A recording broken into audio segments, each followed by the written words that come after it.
and stir it maybe only every 5 minutes, just to keep things well mixed.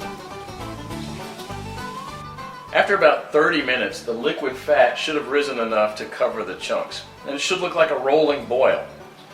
So as this liquid rises, you can go ahead and lower the temperature down to about 230.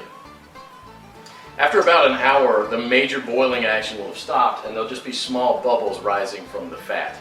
About 90% of the cracklings will be a chestnut brown in color. So use a strainer to separate these and set them aside with salt to enjoy as snacks later. They're really, really good. And if you don't like them or don't want to eat them, you can set them aside to cool for dog treats.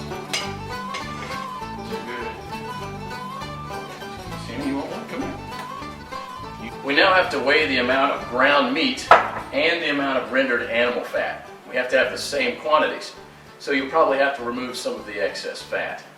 Place the remaining fat on the stove. Keep it about 120 degrees. Mix the shredded meat into the melted fat and stir it until it's well blended. Then add the blueberries and mix it again. This is how it should look.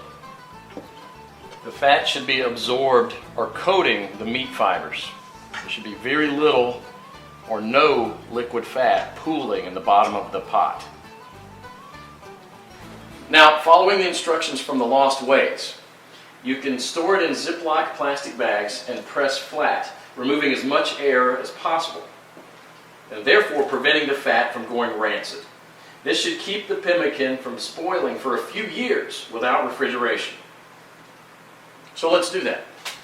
And here's what I got. Pemmican is the ultimate survival food. No matter if you want to bug out